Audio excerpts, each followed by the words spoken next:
চল আস্তে আস্তে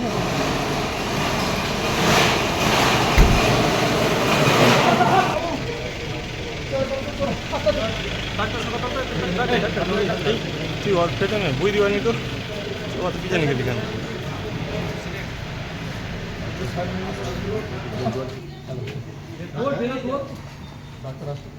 তখন একটা মৎস্যজীবীদের নিয়ে ছোটো সম্মেলন টাইপের ছিল।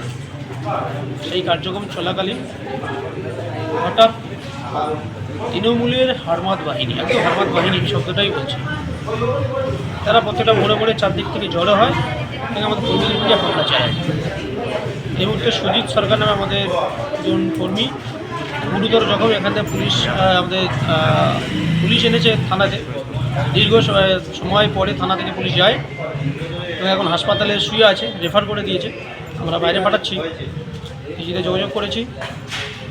কিন্তু সবচেয়ে বলার বিষয় যেটা, বিজেপির মিটিং চলছে, মোড়ে মোড়ে তৃণমূলের বাহিনীরা কেন? তাহলে কি 26-এ আতঙ্কে আছে, হাঁটতে চলেছেন সেটা বুঝতে পেরেছে? ছোটো বুথের মিটিংয়ে পর্যন্ত গিয়ে হামলা করতে হচ্ছে। তৃণমূলের এই দুর্দশাও পৌঁছে গেছে, মানুষ বুঝতে পারছে, মানুষ ঠিক করে নিয়েছে, বেশি দিন বাকি নেই। এটা অত্যন্ত দুর্ভাগ্যজনক। আসলে এরা তো সিপিএমের ফেলে যাওয়া কর্মকাণ্ডের পর থেকে শুরু করেছে, তাই এদেরও সাধারণ মানুষদের বৈঠক পর্যন্ত আর সহ্য হচ্ছে না। তবে এটা কতক্ষণ চলবে আমরাও দেখে নেব। কর্মী আমরা পাঠাচ্ছি, পরিস্থিতি খুবই খারাপ করতে নিয়েছে। এখানে ডাক্তাররা কোনো ওষুধও দেয়নি, এমনি ছেড়ে দিচ্ছে। এইটুকু আমরা বলছি, বাকি বিষয়ে আমরা পরে জানাবো। আগে আমাদের কর্মীকে পাঠাই, তারপরে সুজিত সরকার এবং উৎপল নস্কর এদের জনতা পার্টি সাংগঠনিক জেলার সভাপতি। 2026 যত এগিয়ে আসছে, তৃণমূল এসআইআরের কারণে আতঙ্কে ভয়ে 2026-এ এদের বিসর্জন নিশ্চিত হয়ে যাবে। আর এইটা ভেবে এই আতঙ্কে ভারতীয় জনতা পার্টির সারা পশ্চিমবঙ্গ জুড়ে যত কর্মী সমর্থক আছে তাদের উপরে এই আক্রমণের চেষ্টা চলছে। কুলতলিতেও তার অন্যতা হয়নি। এখানে যে শাসক দলের যে সন্ত্রাসী বিধায়ক আছে গণেশ মণ্ডল, তারই নেতৃত্বে, যাতে গণেশ মণ্ডল 2026-এ আবার জিততে পারে, সেই জন্য বিজেপি কার্যকর্তা কর্মীদের ভয় দেখানোর চেষ্টা হচ্ছে। আর তাই এই আক্রমণ।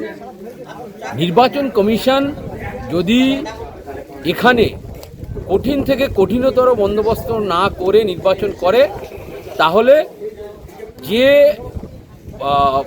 প্রশ্ন পশ্চিমবঙ্গবাসীর মধ্যে এতদিন ধরে আছে সেই প্রশ্ন থেকে যাবে এবং এরা ভোট লুট, সন্ত্রাস, খুন, রক্তপাত এই করে ভোটে জেতার চেষ্টা করবে।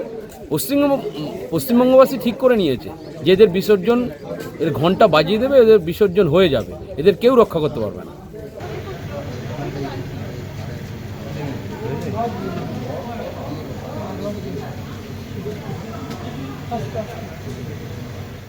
আমাদের ভিডিও ভালো লাগলে লাইক এবং শেয়ার করুন। কমেন্ট সেকশনে গিয়ে জানান আপনাদের মতামত।